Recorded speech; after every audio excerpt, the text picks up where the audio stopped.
Wage labor is the socioeconomic relationship between a worker and an employer, where the worker sells their labor under a formal or informal employment contract.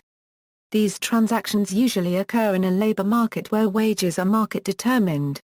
In exchange for the wages paid, the work product generally becomes the undifferentiated property of the employer, except for special cases such as the vesting of intellectual property patents in the United States, where patent rights are usually vested in the employee personally responsible for the invention. A wage laborer is a person whose primary means of income is from the selling of his or her labor in this way. In modern mixed economies such as those of the OECD countries, it is currently the most common form of work arrangement. Although most labor is organized as per this structure, the wage work arrangements of CEOs, professional employees, and professional contract workers are sometimes conflated with class assignments, so that wage labor is considered to apply only to unskilled, semi-skilled or manual labor. Types: the most common form of wage labor currently is ordinary direct, or full-time, employment in which a free worker sells his or her labor for an indeterminate time, in return for a money wage or salary and a continuing relationship with the employer, which it does not in general offer contractors or other irregular staff. However, wage labor takes many other forms, and explicit as opposed to implicit contracts are not uncommon. Economic history shows a great variety of ways in which labor is traded and exchanged. The differences show up in the form of employment status. A worker could be employed full-time, part-time, or on a casual basis. He or she could be employed, for example, temporarily for a specific project only, or on a permanent basis. Part-time wage labor could combine with part-time self-employment. The worker could be employed also as an apprentice. Civil status. The worker could, for example, be a free citizen, an indentured laborer, the subject of forced labor. A worker could be assigned by the political authorities to a task. They could be a semi-slave or a serf bound to the land who is hired out part of the time. So the labor might be performed on a more or less voluntary basis, or on a more or less involuntary basis, in which there are many gradations. Method of payment. The work done could be paid in cash, or in kind, or in the form of piece rates, where the wage is directly dependent on how much the worker produces. In some cases, the worker might be paid in the form of credit used to buy goods and services, or in the form of stock options or shares in an enterprise. Method of hiring. The worker might engage in a labor contract on his or her own initiative, or he or she might hire out their labor as part of a group. But he or she may also hire out their labor via an intermediary to a third party. In this case, he or she is paid by the intermediary, but works for a third party which pays the intermediary. In some cases, labor is subcontracted several times, with several intermediaries.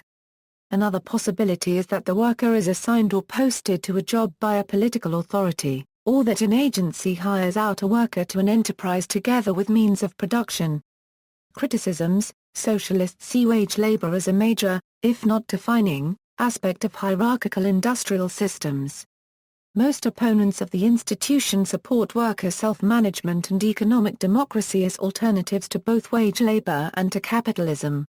While most opponents of wage labor blame the capitalist owners of the means of production for its existence, most anarchists and other libertarian socialists also hold the state as equally responsible, as it exists as a tool utilized by capitalists to subsidize themselves and protect the institution of private ownership of the means of production. Which guarantees the concentration of capital among a wealthy elite, leaving the majority of the population without access.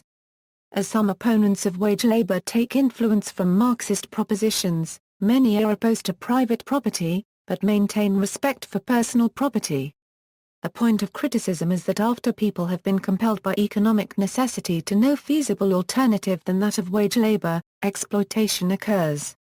Thus the claim that wage labor is voluntary on the part of the laborer is considered a red herring, as the relationship is only entered into due to systemic coercion brought about by the inequality of bargaining power between labor and capital as classes. Wage slavery. Wage labor has long been compared to slavery by socialists. As a result, the term wage slavery is often utilized as a pejorative for wage labor. Similarly, Advocates of slavery looked upon the comparative evils of slave society and of free society, of slavery to human masters and slavery to capital, and proceeded to argue persuasively that wage slavery was actually worse than chattel slavery. Slavery apologists like George Fitzhugh contended that workers only accepted wage labor with the passage of time, as they became familiarized and inattentive to the infected social atmosphere they continually inhale. According to Noam Chomsky, analysis of the psychological implications of wage slavery goes back to the Enlightenment era. In his 1791 book On the Limits of State Action, classical liberal thinker Wilhelm von Humboldt explained how, whatever does not spring from a man's free choice, or is only the result of instruction and guidance, does not enter into his very nature.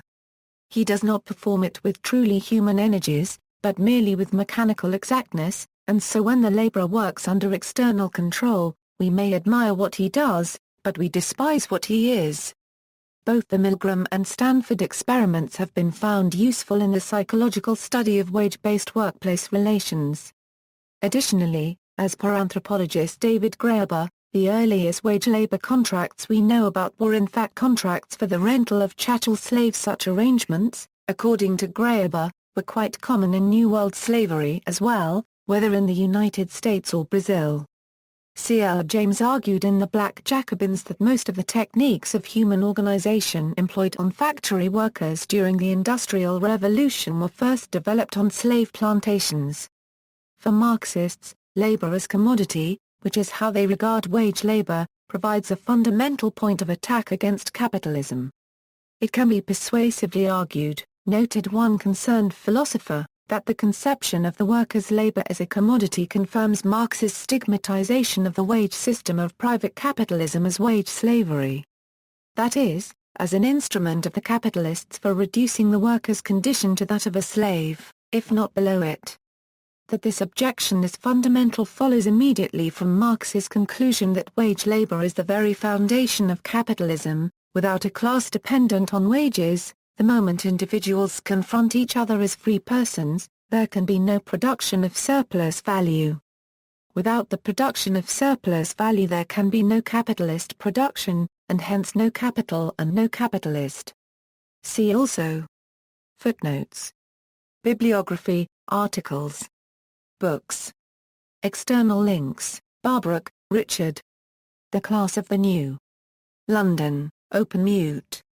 ISBN 0-9550664-7-6.